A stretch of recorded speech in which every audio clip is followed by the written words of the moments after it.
Kabanata 3, Lonely Snow. Naglakad si Shifeng sa daan patungo sa town hall, puno ng mga tao. Ang hindi gaanong maluwang na kalsada ay napuno ng mga manlalaro. Nakikipag-usap sila sa mga NPC, sinasamantala ang pagkakataong makakuha ng quest. Ang ganitong eksena ay nagbigay sa isa ng pakiramdam ng pagdating sa isang palengke. Sa kasamaang palad, hindi isang madaling gawain ang pagkuha ng quest sa domain ng Diyos. Ang pangunahing dahilan ay, ang mga NPC ay may mataas na katalinuhan na nagbibigay sa kanila ng kakayahang humawak ng isa sa isang pag-uusap.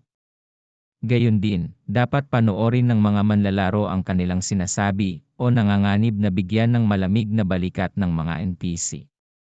At nagkaroon ng agos ng mga manlalaro bilang kompetisyon. Ang pagkuha ng isang madaling mahanap na normal quest ay talagang mahirap. Makalipas ang higit sa 10 minuto mula nang magsimula ang domain ng Diyos, mayroon pang isang manlalaro sa loob ng Red Leaf Town upang makatanggap ng normal quest. Kung ikukumpara, ang bentahe ni Shifeng bilang isang reincarnated na tao ay tunay na mahusay. Hindi lamang siya nakatanggap ng isang quest, ngunit ito ay isang natatanging quest, kahit medyo mapahamak. Gayunpaman, ang gantimpala ng isang natatanging quest ay hindi kapani-paniwalang mapagbigay. Kahit na ang mga top-tier na manlalaro na naglaro ng God's Domain sa loob ng isang buwan ay maglalaway sa reward ng natatanging quest na ito. Bilang isang taong muling nagkatawang tao, nagkaroon ng karanasan si Shifeng na manguna sa libu-libong tao habang siya ay nasa Shadow Workshop. Nakapagtayo pa sila ng 10 estado ng lungsod. Ang dami ng impormasyon sa God's Domain na nasa kanyang kamay ay higit pa sa alam ng karaniwang manlalaro. Ito ay totoo lalo na pagdating sa mga diskarte sa pag-level up at kita. Ito ang mga kailangan para sa isang workshop na may libu-libong manlalaro na lumago sa lakas. Ngayong siya ay muling nagkatawang tao at muling naglalaro ng God's Domain. Nais ni Shifeng na gamitin ang impormasyong ito upang makaipon ng malaking halaga ng mga pakinabang. Ang lahat ay upang bumuo ng isang mas mahusay na pundasyon para sa kanyang pag-unlad sa hinaharap. Kaya natural, hindi niya gagayahin ang karaniwang manlalaro, nag-aaksaya ng oras sa mga lansangan para lang makipaglaban sa isang normal quest. Higit pa rito, hindi niya tutularan ang mga mahuhusay na manlalaro na iyon, gamit ang kanilang mga pinong diskarte, upang patayin ang mga halimaw sa ligaw, dahil, sa sandaling ito, malamang na mas maraming manlalaro kaysa sa mga halimaw sa ligaw. Ang gustong gawin ni Shifeng ay iwasan ang mga tambak na manlalaro, kaya kung bakit pinili niya ang natatanging quest na may isang walang katotohanan na kahirapan. Gayunpaman, ang pagkumpleto ng quest na ito ay nangangailangan ng pera, isang bagay na wala kay Shifeng ngayon. Ang bawat manlalaro ay makakatanggap ng 0 copper coins sa simula ng laro. Bagamat hindi sapat ang pagbili ng armas o kagamitan, hindi naging problema ang pagbili ng HP o MP sa paglalagay ng mga pampalamig. Nang dumating si Shifeng sa harap ng 2 palapag na town hall, sinalubong siya ng isang tanawin ng daan-daang tao na nakapila sa mahabang pila. Ano man ang laro, ang village head o town mayor ay walang alinlangan na target na makatanggap ng quests. Naturally, walang manlalaro ang papabayaan ang pagkakataong ito. Hoy bagong dating, pumila ka kung ayaw mong magdulot ng galit ng publiko mula sa loob ng pila, isang simple at tapat na mukhang lalaking mandirigma ang tumingin kay Shifeng. Itinaas ng warrior ang kanyang kamay, itinuro ang likuran ng linya ng mga tao. Hindi ako nandito para tumanggap ng quest. Walang pakialam na sabi ni Shifeng habang nakatingin sa mahabang pila sa harap ng town hall. Kung ikukumpara sa iba pang mga lokasyon, ang lugar na ito ay may mahusay na kaayusan at kahusayan. Bagamat kakailanganin ng mas maraming oras upang makatanggap ng quest, ito ay mas mahusay kaysa sa ilan na hindi makatanggap ng isa. Ang lalaking mandirigma ay maingat na tumingin kay Shifeng. Ang lahat ay galit na sinusubukang makatanggap ng quest ngayon, ngunit may isang tao na talagang nagsabi na hindi siya interesado dito. Kahit multo ay hindi maniniwala dyan. Sa totoo lang hindi ako nandito para tumanggap ng quest, tumingin si Shifeng sa lalaking mandirigma. Nang makita ang paggalit ng mga mata ng tao, at kung paano niya naisip na gusto ni Shifeng na tumalon sa pila, nakangiting sinabi ni Shifeng, "Gayunpaman, ipinapayo ko sa iyo na tumanggap ng quest sa ibang lugar. Maghihintay ka lang dito ng walang kabuluhan." Bakit magiging walang kabuluhan? Mayroon ng ilang mga tao na lumabas pagkatapos makatanggap ng isang quest. Matapos matukoy na walang intensyon si Shifeng na tumalon sa pila, ang lalaking warrior ay nakahinga ng maluwag. Mahigit 10 minuto na siyang nakapila at siguradong ayaw niyang may puputol sa linya. Gayunpaman, nang marinig niya ang matatag na tono ni Shifeng, na-curious siya kung bakit siya maghihintay sa wala. Ngumiti si Shifeng ngunit hindi nagdetalye. Sa halip, iniba niya ang paksa sa pagsasabing, "Dahil hindi ka masamang tao, ituturo kita sa mas maliwanag na landas. Patayin ang mga mandurumog sa bukid. Magkakaroon ka ng mas magandang kinabukasan, kaysa manatili dito. Hindi ako pupunta. Napakaraming halimaw sa kagubatan, at hindi ko kayang makipagkumpetensya sa ibang mga tao. Mas maganda pa rin ang lugar na ito," umiling ang lalaking mandirigma. Hindi siya tanga. Sa sandaling ito, tiyak na may mga tao sa labas ng field area. Sa husay pa lang niya, hindi niya siguro kayang mang-agaw ng halimaw, kaya minabuti niyang maghintay na lang dito. Maling lugar kasi ang napuntahan mo. Kung pupunta ka sa isang lugar na may kakaunting halimaw, natural walang makakalaban sa iyo. Kung ikukumpara sa mga lugar na puno ng mga manlalaro at halimaw, ang kahusayan sa pag-level doon ay ilang beses na mas mahusay. Hindi lang iyon, ang respawn rate ng mga monsters doon ay mabagal, kaya madaling mahawakan ng isang tao ang kanilang sarili, nakangiting sabi ni Shifeng. May ganoong lugar ba talaga? Ang lalaking mandirigma ay nasasabik pagkatapos makinig kay Shifeng. Siya ay labis na interesado sa gayong lokasyon. Kailangan pa niyang maghintay ng mahigit 1 oras para makatanggap ng quest, at ang mga reward na makukuha niya ay EXP lang at kaunting pera. Kung makakagiling siya sa mga halimaw sa loob ng 1 oras na walang hadlang, ang EXP na makukuha niya ay malalampasan pa iyon mula sa quest. Siyempre meron.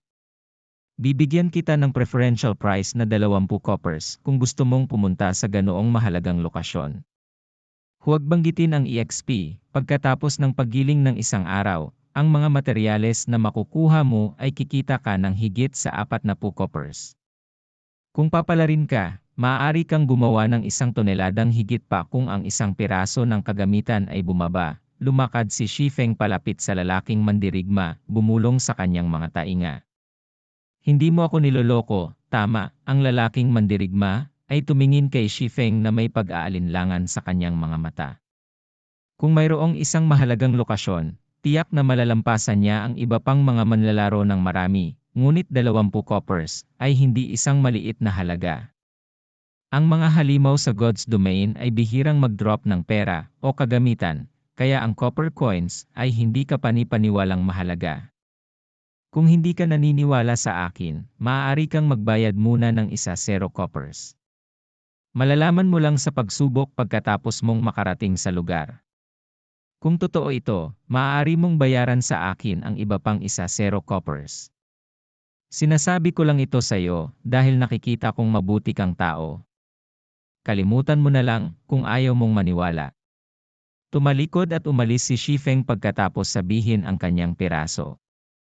Hindi ito gagawin ni Shifeng kung hindi siya nagkukulang ng pera. Sa pinakamasama, gagamit na lang siya ng ibang paraan para kumita ng pera. Makalipas lamang ang paglalakad ng ilang hakbang palayo, si Shifeng ay hinarang ng lalaking mandirigma. "Expert, sandali lang. Pag-usapan natin ito, okay? Hindi ba deposito lang ng 10 coppers? Ito, kunin mo. Naniniwala ako na hindi ako lilinlangin ng isang ekspertong tulad mo." Ang lalaking warrior ay nagpakita ng isang matapat na ngiti, determinadong ipinagpalit ang 10 coppers kay Shifeng. "Nakikita ko ang iyong pagganap, bibigyan kita ng magandang lokasyon. Bagamat medyo malayo ang lugar na ito, mayroon lamang iisang mage type na level 0 green gnome. Ito ay may mababang depensa, at isang mabilis na respawn rate. Ang mga pagkakataon, ay mas malaki rin sa pagbaba ng pera. Ang isang berserker ay magiging mahusay sa pagpatay doon. Binigyan ni Shifeng ang warrior ng magandang lokasyon ng paggiling matapos masayang tanggapin ang 10 coppers. Ang lalaking mandirigma ay napanatag nang mapansin niya kung gaano kapamilyar si Shifeng sa mga ligaw na halimaw, kahit na sa antas ng pag-alam sa halaga ng pera na nahulog. Hindi niya akalain na magiging napakapalad niya na makatagpo ng isang dalubhasa sa God's Domain, at hindi kung sinong eksperto, si Shifeng ay maaaring maging beta tester. Lalong nasasabik ang lalaking warrior habang iniisip ang posibilidad na ito. Brother Expert, may alam ka bang lokasyon na naghuhulog ng mga skill book para sa berserkers? Mahirap talagang lumaban sa mga mandurumog na may iisang kakayahan lang. Mas gusto ng lalaking warrior si Shifeng ngayon, kahit na tinatrato niya si Shifeng bilang kanyang superior. Okay lang kung gusto mong malaman, pero aabutin ka ng 2 silvers, ngumiti si Shifeng. Sino ang magbibigay ng ganoong mahalagang impormasyon pagkatapos lamang ng maikling pag-uusap? Hindi gagawin ni Shifeng maliban kung may pera, syempre. Namutla ang lalaking mandirigma nang marinig ang presyo. 2 silver ang katumbas ng 200 coppers. Kahit na ang karaniwang guild ay hindi magkakaroon ng ganoong kalaking pera. Expert, idagdag natin ang isa't isa bilang magkaibigan. Ako si Lonely Snow. Makikipag-ugnayan ulit ako sa iyo kapag nakaipon na ako ng sapat na pera. Ang lalaking warrior ay nagpadala kay Shifeng ng friend request. Sige. Tinanggap ni Shifeng ang kahilingan ni Lonely Snow. Kung gayon, lalaban ako sa mga mandurumog, Kuya Expert.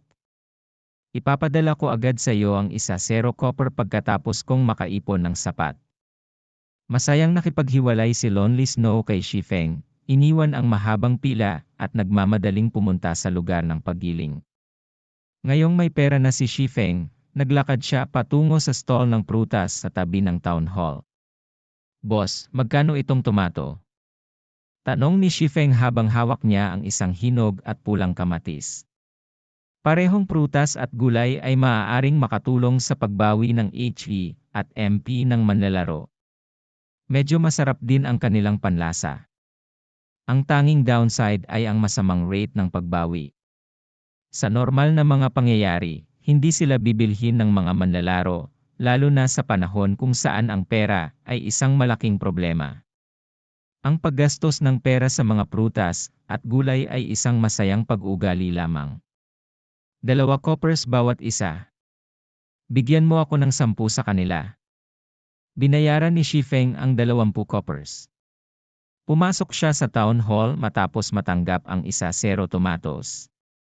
Hoy, bagong dating, pumila ka na. Hindi mo ba nakikitang nakapila na rin ang iba? Eskrimador dyan, ano sa tingin mo ang sinusubukan mong gawin? Alam mo ba kung gaano karaming tao ang nakapila sa likod? Ang mga manlalaro sa pila ay nagalit at nagsimulang pumuna nang makita nilang pinutol ni Shifeng ang linya, na direktang naglalakad patungo sa mayor ng bayan. Matagal na nilang pinatay si Shifeng, kung hindi dahil sa katotohanang maaari silang makulong dahil sa pag-atake sa isa pang manlalaro sa loob ng bayan. Paumanhin, ngunit wala talaga ako rito para tumanggap ng quest. Nandito lang ako para tingnan. Ngumiti si Shifeng sa mga manlalaro, napalingon siya sa matabang mayor ng bayan na si Cross. Cross sa elite, friendly. Antas 15. HE 2,000, 400 paghahati 2,000, 400. MP 1,000, 500 paghahati 1,500. Walang kahit isang manlalaro na makakatalo sa kanya sa yugtong ito. Hindi ito posible, kahit na may isang kuponan. Kasunod nito, kumuha si Shifeng ng hinog at pulang kamatis, kinagat ito. Ano ang ginagawa ng taong ito? Impyerno. Kumakain talaga siya ng kamatis. Bawat isa sa mga yon ay nagkakahalaga ng 2 coppers. Ang luho.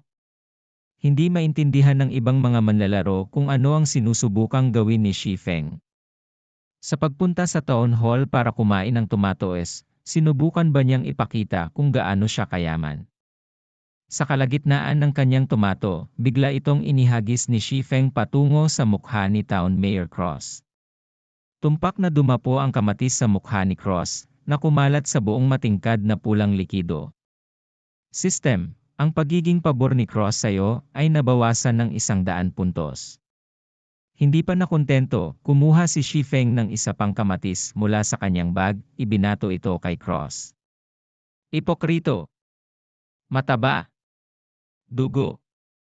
Hindi ka bagay na maging mayor ng bayan.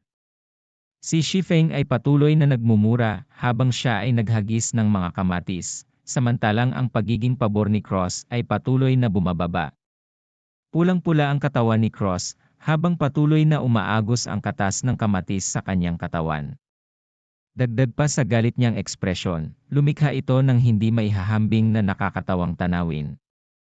Gayunpaman, walang tumatawa sa loob ng town hall, ito ay pambihirang tahimik. Ang lahat ng mga manlalaro ay naging maluwag ang panga at natulala sa mga aksyon ni Shifeng. Pagkalipas lamang ng 20 minuto mula noong pagbubukas ng God's Domain, may isang manlalaro na nangahas na atakihin ang isang NPC at hindi ang anumang NPC. Inaatake niya ang pinuno ng isang bayan, ang boss ng beginner's area. Nakakabaliw ang taong ito. Hindi ba siya natatakot na makulong hanggang sa kanyang kamatayan?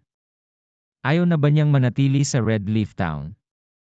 Kahit ang paghihiganti mo sa lipunan ay hindi dapat gawin sa ganoong paraan. Nang inaasahan ng ibang mga manlalaro na ikukulong ng mga guards si Shifeng o patayin ng mayor ng bayan si Shifeng sa galit, wala sa mga bagay na ito ang aktwal na nangyari. Wala sa mga manlalaro ang nakakaalam na ang pag-insulto sa isang NPC ay hindi itinuturing na isang pag-atake. Kaya naman kung bakit hindi sinalakay ng mga guards o cross si Shifeng. Ang mga aksyon ni Shifeng ay hahantong lamang sa pagkamuhi sa kanya ng NPC at makakalimutan niyang tumanggap ng mga quest mula sa NPC sa buhay na ito. Habang ang huling tumato ni Shifeng ay dumapo sa mukha ni Cross, ang pabor ni Cross ay nahulog sa hostile. Naging mga tandang pananong ang Cross level at ang dilaw na marker sa itaas niya ay mabilis na naging pulang-pula. Nakakapahamak na insekto. Ipapababa kita sa impyerno. Ang maliwanag na pulang krus ay umungal ng malakas, habang sinusugod niya si Shifeng. Kabanata 4, ang sensasyon na dulot ng kamatayan. Umalingaw-ngaw sa buong town hall ang galit na dagundong ni Town Mayor Cross. Sa sobrang bilis, agad na dumating si Cross sa harap ni Shifeng, nakaunat ang kanyang kamao patungo kay Shifeng. Ang iba pang mga manlalaro ay kasalukuyang nagsasaya sa kasawian ni Shifeng, sinasamantala ang pagkakataong sukatin ang lakas ng mayor ng Bayan Cross. Si Cross ay isang level 15 elite, at isang sampal mula sa kanya, ay sapat na para matalo ang kasalukuyang mga manlalaro hanggang sa mamatay. Gayunpaman, si Shifeng ay hangal sa antas ng aktwal na pagkagalit sa alkalde. Wala ni isang tao sa buong Red Leaf Town ang makapagliligtas sa kanya ngayon. Siya ay makukulong hanggang sa siya ay nasa higaan, na o siya ay itataboy palabas ng Red Leaf Town. Gayunpaman, ang nakakagulat na kalmado na ugali ni Shifeng ay naging palaisipan sa ibang mga manlalaro. Handa na ba siya sa kamatayan? Nang tatamaan na sana ni Cross si Shifeng, sa wakas ay gumalaw ang nakatigil na Shifeng. Tulad ng isang mangangaso na naghihintay sa kanyang biktima, agad na hinugot ni Shifeng ang kanyang novice sword. Sa mabilis na paggalaw, ginamit niya ang espada upang ipagtanggol ang kanyang katawan. Peng! Dumapo ang kamao ni Cross sa novice sword, na nagpalipad sa buong tao ni Shifeng. Nang malapit nang mahulog si Shifeng, binaligtad niya ang kanyang katawan, dahan-dahang lumapag sa lupa na may flexibility ng isang pusa. Gayunpaman, ang kanyang HP ay agad na nabawasan ng 84, at ang novice sword sa kanyang pagkakahawak ay nanginginig ng hindi mapigilan. Ang tibay ng espada ay nabawasan pa ng 1 puntos. Mawawalan ng silbi ang sandata kapag bumaba ang tibay nito sa 0. CH. Huminga ng malamig ang lahat ng manlalaro. Nang makita ang gulo ni Shifeng, sa una ay inisip nila siya bilang isang baguhan lamang. Gayunpaman, pagkatapos ng kamakailang pagtatanghal ni Shifeng, masasabi ng sinumang may matalinong mata na siya ay isang napakahusay na tao. Kahit na si Cross ay may mababang pisikal na pinsala bilang isang mage, bilang isang level 15 elite, maaari pa rin niyang patayin ang alinman sa mga kasalukuyang manlalaro sa isang solong strike. Gayunpaman, buhay si Shifeng. Ginamit niya ang kanyang sandata upang harangan ang pag-atake na binabawasan ang pinsala sa pinakamababa. Siya ay malinaw na isang salamangkero, ngunit ang kanyang lakas at bilis ay talagang nakakagulat. Tahimik na namangha si Shifeng habang pinagmamasdan ang nananaghoy na novice sword sa kanyang pagkakahawak. Sa kabutihang palad, idinagdag niya ang lahat ng kanyang mga puntos sa agility, pinataas ang kanyang bilis ng pag-atake sa 4. Kung hindi, tiyak na patay na siya ngayon, na kailangang simulan muli ang kanyang quest. Mamatay, insekto! Matapos mabigo ang kanyang welga, lalong nagalit si Cross. Biglang napunit ang kanyang mga damit, na nagpapakita ng katawan na nababalot ng itim na balahibo. Si Cross ay naging werewolf na may matutulis na pangil. Ang bawat manlalaro ay nabigla sa sandaling ito. Hindi nila akalain na ang mayor ay isang masamang werewolf. Dumating si Cross sa likod ni Shifeng sa isang iglap, itinaas ang kanyang matingkad na manyebe na mga kuko, at nilaslas ang mga ito sa puso ni Shifeng. Gayunpaman, nagpakita si Shifeng ng malamig na ngiti, kahit na 16 na HE na lang ang natitira niya. Biglang tumigil ang mga kuko ni Cross, ilang sentimetro na lang ang layo nila mula sa pakikitungo kay Shifeng. Sa kasamaang palad, natamaan si Cross ng i-charge ng level 25 guard na pumasok sa isang fainted state sa loob ng 1 segundo. Sinamantala ni Shifeng ang pagkakataong ito para mabilis na lumayo. Nang susugod na sana si Cross kay Shifeng pagkagising, muli siyang hinarang ng isa pang guard. Parehong level 25 warriors ang mga guards. Bagamat wala sa kanila ang mga elite, medyo mataas ang pinsalang na idulot nila. Ang isang charge, kasama ng isang normal na pag-atake, ay mabilis na nakakuha ng 300 HE mula kay Cross. 2 guards ang kumuha ng kabuuang 600 HE, na naging sanhi ng pagbagsak ng HP ni Cross sa 1,700 sa isang iglap. Tulad ng inaasahan sa mga guards, siguradong mataas ang kanilang attack power. Tumawa si Shifeng habang tinitingnan ang sorry ni Cross. Ang mga bantay ang tagapagtanggol ng bayan. Dalubhasa sila sa pagprotekta sa mga sibilyan ng bayan at paglaban sa pagsalakay ng masasamang nilalang. Sa sandaling ito, ang alkalde ay nag-transform sa isang werewolf. Patunay na hindi siya tao, ngunit isang espiya para sa kapangyarihan ng kasamaan. Natural na hindi siya pakakawalan ng mga gwardiya, papatayin siya na parang walang pinagkaiba sa mga halimaw sa kagubatan. Sa ibabaw, ang mga kondisyon ng kahilingan ni Sherlock ay tila malupit. Sa katotohanan, gayunpaman, ang mga manlalaro ay kailangan lamang na aktibong atakehin ang alkalde, pagkatapos ay nakaligtas sa unang strike ng alkalde. Pagkatapos ay smooth sailing lang. Hahawakan ng mga guards ang natitira pagkatapos ibunyag ng alkalde ang kanyang tunay na pagkatao. Sa nakaraang buhay ni Shifeng, ang dahilan kung bakit mabigla ng natatanging paghahanap na ito ang buong White River City, ay dahil ang mayor ng bayan ay isang espiya para sa mga puwersa ng kasamaan. Ang quest na ito ay nagbigay daan sa mga manlalaro na magkaroon ng bagong pananaw patungo sa domain ng Diyos. Ang mga NPC ay hindi lubos na mapagkakatiwalaan, dahil maaaring isa sila sa mga puwersa ng evil in disguise. Kasabay nito, ginulat ng manlalaro na nakakumpleto ng quest ang lahat sa kanyang paraan ng pain sa mayor ng bayan. Pinilit ng manlalaro ang kanyang utak upang kumpletuhin ang quest at, natural, gusto niyang ipakita ang kanyang mga pagsisikap sa pamamagitan ng paglalahad ng kanyang diskarte. Ngayon, gayunpaman, ito ay sinamantala ni Shifeng. Dahil dito, si Cross ay ina-attack na ngayon ng dalawang guards. Bagamat napakalaki ng pinsalang natamo ng mga guard, hindi pa nalalayo ang target ni Cross mula kay Shifeng. Patuloy niyang nilalayon na patayin si Shifeng ngunit, sa kasamaang palad para sa kanya, ang dalawang guards ay dumikit sa kanya na parang pandikit. Ang isa sa mga guards ay gumamit ng Bone Crusher, habang ang isa naman ay gumamit ng Thundering Strike, na naging dahilan upang bumagsak ang bilis ng paggalaw ni Cross. Sa kabutihang palad, nakatakas si Shifeng sa kamatayan gamit ang kanyang 5 puntos ng movement speed. Kaya lang, halos maubos ang mahigit 2,000 HP ng Cross. Nang makita ng ibang mga manlalaro si Cross na namamatay, marami sa kanila ang nagsimulang hindi mapakali, gusto nilang ipaabot ang huling welga kay Mayor. Hindi nila naintindihan kung bakit sinasalakay ng mga guards si Cross imbes na si Shifeng, ngunit isang alkalde ng bayan na isa ring level 15 elite. Kung siya ay mamatay, tiyak na magbi-drop siya ng ilang magagandang bagay.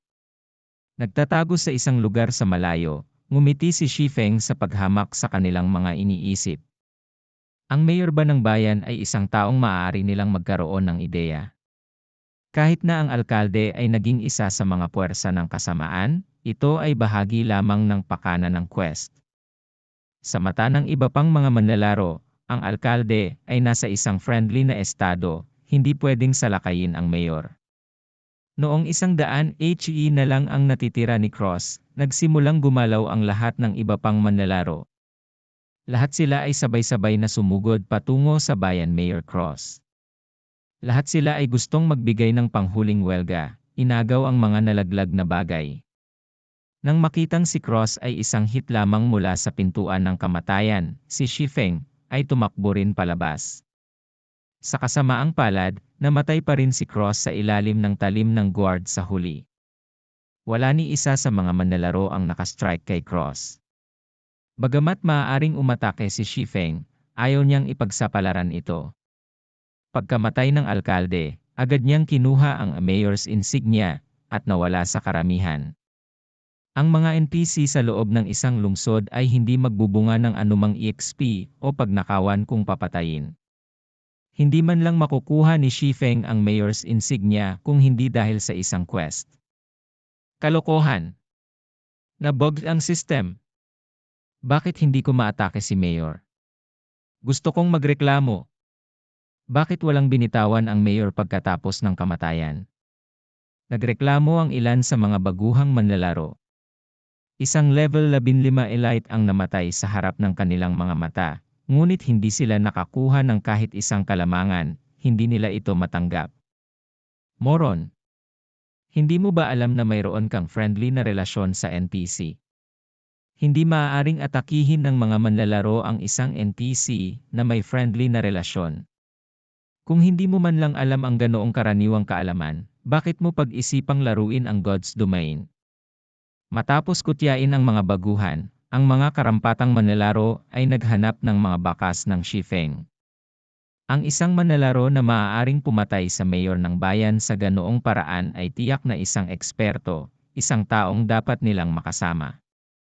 Gayunpaman, hindi nila makita si Shifeng, kahit na naghahanap ng mahabang panahon.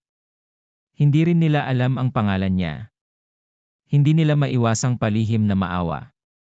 Samantala, kumalat ang balita ng pagkamatay ni Town Mayor Cross sa buong Red Leaf Village, na lumikha ng sensasyon sa lahat ng mga manlalaro. Sa yugtong ito ng laro, kung saan ang mga manlalaro ay nag-aalala pa rin sa pagiling ng mga halimaw para sa levels, ang pinuno ng isang bayan ay pinaglaruan hanggang sa mamatay ng napakasimple. Ito ay napaka-mind-blowing. Wala pang 30 minuto mula noong pagbubukas ng God's Domain, may lumabas na news thread sa mga forum ng opisyal na site. Pinatay ng Mysterious Swordsman ang level 15 elite, Red Leaf Town Mayor. Ang pinuno ng isang bayan ay talagang isang werewolf in disguise. Anong uri ng laro ang God's Domain? Ang thread na ito ng balita ay agad na nagdulot ng sensasyon sa mga manlalaro. Ilang sandali lang ay lumampas sa 10 milyon ang bilang ng mga pag-click sa pahina. Naging interesado ang lahat sa misteryosong swordsman na ito. Sa kasamaang palad, hindi nila makontak ang tao dahil walang nakakaalam ng kanyang pangalan. Sa ngayon, nakarating na si Shifeng sa madilim na eskinita. Mr. Sherlock, ito ang mayor's insignia na iyong hiniling. Ipinasa ni Shifeng ang kulay silver na mayor's insignia sa pulubi, si Sherlock. Sa pagkumpleto ng quest, dumating ang masamang balita sa parehong mga manlalaro na nakatanggap na ng quest, at para sa mga kasalukuyang sinusubukang tumanggap ng isa mula sa alkalde. Ito ay dahil hindi respawn si Cross. Wala silang lugar upang isumite ang kanilang quest kahit na ito ay nakumpleto. Hindi na rin magkakaroon ng mayor ang Red Leaf Town, kahit na wala nang pakialam si Shifeng tungkol doon. Salamat. Maraming salamat. Nakamit ko na sa wakas ang paghihiganti para sa aking kaibigan. Ang mga bagay na ito ay dapat makatulong sa iyo. Ipinasa ni Sherlock kay Shifeng ang isang maselang maliit na kahon. Kasunod nito, kinuha ni Sherlock ang mayor's insignia at umalis sa madilim na eskinita. System, natatanging quest, Sherlock's request, na kumpleto. Rewarding 2,000 EXP, 20 libreng mastery points, isa a luxurious ornament box. Sa pamamagitan ng tunog na hua, naging level 1 si Shifeng, at 1,000 EXP lang ang layo niya mula sa level 2. Ang level ni Shifeng ay naging nangungunang Red Leaf Town, 30 minuto lamang pagkatapos ng pagsisimula ng domain ng Diyos. Sa normal na mga pangyayari, ang karaniwang manlalaro ay nangangailangan ng 1,000 EXP upang tumaas sa level 1. Ang nasabing halaga ay nangangailangan ng hindi bababa sa 6 o 7 oras ng paggiling ng mga halimaw, dahil ang bawat level 0 na monster ay nagbibigay lamang ng 3 EXP. Kinailangan din ng oras para maghanap ng mga halimaw, para makabawi, at iba pa. Ang pagsasaalang-alang sa napakalaking bilang ng mga manlalaro sa simula ng laro na nakikipaglaban sa mga halimaw, ang paglipas ng 10 oras upang makarating sa level 1 ay maaaring ituring na karaniwan. Bakit napakabigay ng reward ng unique quest? Dahil ba natapos ko ito sa level 0? Bahagyang nawalan ng katiyakan si Shifeng, ngunit natuwa pa rin siya sa gayong mga gantimpala. Sa kanyang nakaraang buhay, ang mga gantimpala na naipost ay hindi kasing luho. Bagamat ang halaga ng EXP ay pareho, ang bilang ng libreng mastery points ay hindi. Ang ibang tao ay nakatanggap lamang ng 0 puntos para dito, pati na rin ang isang delicate ornament box, habang si Shifeng ay nakatanggap ng 20 puntos at isang luxurious ornament box. Napakahalaga ng libreng mastery points sa domain ng Diyos. Bihirang magbigay ang quest ng 3 hanggang 5 puntos. Ang natatanging quest na ito ay nagbigay ng 20 puntos. Sana, hindi ako ma-down. Bagamat hindi ito delicate ornament box, ito pa rin ang mas magandang luxurious ornament box. Dapat itong lumabas. Maingat na hinawakan ni Shifeng ang ornament box, isang kinakabahang lagok na nagmumula sa kanyang lalamunan. Dahan-dahan niyang binuksan ang box. Kahit na maganda ang EXP at free mastery points, ang talagang gusto ni Shifeng ay ang item sa loob ng ornament box. Ito ay isang mahalagang bagay na kailangan niya upang makumpleto ang kanyang pag-level at mga plano sa paggawa ng pera. Isa rin itong top tier na item na ikinatuwa ng maraming eksperto. Iiyak hanggang mamatay si Shifeng kapag may nangyaring mali.